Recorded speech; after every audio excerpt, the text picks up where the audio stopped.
तो बेटा अभी हम है ना इस चैप्टर के सबसे इंपॉर्टेंट टॉपिक के साथ डील करने वाले हैं। इसको मैं थोड़ा सा आराम से लूंगा क्योंकि हमको थोड़ा सा इंपॉर्टेंट है और हम एक्सपेक्ट कर सकते हैं कि स्टडी यहां से बन सकता है। बराबर, ठीक है। तो हम इस टॉपिक के साथ डील करने वाले हैं, जरा सा आराम से करूंगा, फिर इस पर एक समरी वीडियो और बना दूंगा जिसमें एक आध दो पॉइंट और कवर करूंगा मैं। ठीक है, तो इस पर दो वीडियो बनाऊंगा पर दोनों छोटे होंगे। बराबर। तो बच्चों हमने अभी तक क्या पढ़ा था? हमने पढ़ा था कि जो एडमिनिस्ट्रेशन ऑफ जस्टिस होता है वो तीन पार्ट में डिवाइड होता है। फर्स्ट पार्ट जिसका होता है जो बोलता है who can file the complaint. Second part होता है to whom they can file the complaint. And third part होता है what kind of reliefs and remedies are available. हमने फर्स्ट पार्ट ऑलरेडी कर लिया है कि हमने पता कर लिया है कि who can file the complaint. तो हमने देखा था कंज्यूमर्स और the registered consumers, central government, state government, और वी कैन से दैट कि वन और two member on the behalf of whole group, और आखिरी में जाके हमने देखा था legal representative of the deceased consumer. तो they can file the complaint.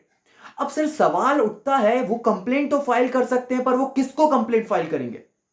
तो इसके लिए सर एक प्रॉपर इंतजाम करा गया, एक एप्रोप्रिएट अथॉरिटीज बनाई गई।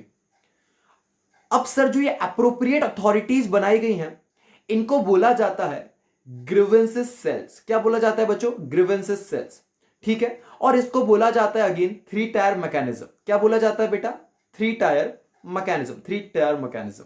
बराबर, ठीक है। तो हम इसको वन बाय वन डील करने वाले हैं, आप आराम से ध्यान दीजिएगा। सबसे पहले इस मैकेनिज्म का पार्ट होता है बच्चे डिस्ट्रिक्ट फोरम। कौन सी फोरम बेटा? District forum. डिस्ट्रिक्ट फोरम बोलता है कि when the compensation claimed up to ₹20 lakh, कि अगर अगर अगर कंज्यूमर का क्लेम जो है वो 20 लाख रुपए तक का है, मतलब कहने का मतलब ये कि कंज्यूमर जो डिससेटिस्फाइड हुआ था, जिसको बुरी सर्विसेज मिली थी, अगर वो क्लेम करता है 20 लाख रुपए तक का, तो वो कहां अप्लाई कर सकता है? डिस्ट्रिक्ट फोरम में। कहां अप्लाई कर सकता है? डिस्ट्रिक्ट फोरम में। पर अगर वो 20 लाख से ज्यादा का क्लेम करता है तो वो कहां पर जाएगा बच्चे? बोला गया 20 लाख से लेके 1 करोड़ तक के क्लेम के लिए वो कहां जा सकता है? स्टेट कमीशन के पास। और अगर the amount of claim is more than 1 crore, then वो जा सकता है बच्चे नेशनल कमीशन के पास। तो जो हमारी रिड्रेसल बॉडीज हैं उनको थ्री पार्ट में डिवाइड करा गया। One is district forum, other one is state commission, and third one is national commission. The meaning of district forum का मतलब होता है बच्चे कि जहां पर कंपनसेशन का क्लेम अप टू ₹20 लाख है, more than 20 lakh and up to ₹1 crore, आपको स्टेट कमीशन के पास जाना पड़ेगा, and for more than 1 crore आपको नेशनल कमीशन के पास जाना पड़ेगा। क्या मेरा बात समझ में आ रहा है बेटा? बहुत बढ़िया सर। इसके बाद क्या होता है? इसके बाद क्या होता है कि बोला गया कि अगर, समझने की कोशिश करना, कि 20 लाख तक के क्लेम में डिस्ट्रिक्ट फोरम के पास जाना था, पर बोला गया कि अगर वो सेटिस्फाई नहीं है consumer with the judgement of district forum, then he can also apply to the state commission within 30 days।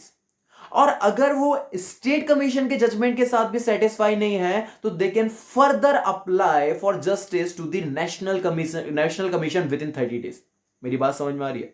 और बोला गया कि अगर नेशनल कमीशन के जस्टिस से भी वो सेटिस्फाई नहीं है, जहां पे कंपनसेशन का क्लेम 1 करोड़ से ज्यादा था और aggrieved party is not satisfied, then वो फर्दर अप्लाई कर सकता है to the Supreme Court again within 30 days.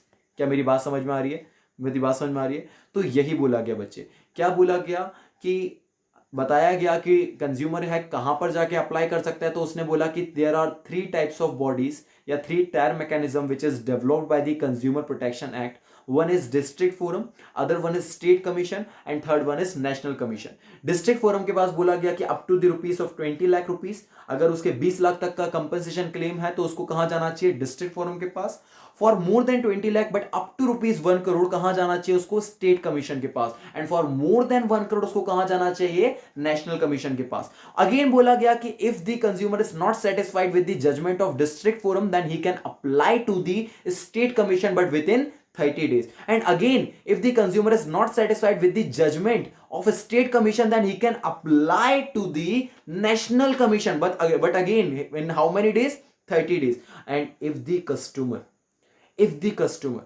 is also not satisfied with the judgment of national commission, then he can further apply to the Supreme Court again within 30 days। क्या मेरा बात समझ में आ रहा है बच्चे? क्या मेरा बात समझ में आ रहा है? ठीक है, थैंक यू सो मच। अपन इसका एक समरी डेवलप करेंगे नेक्स्ट वीडियो में।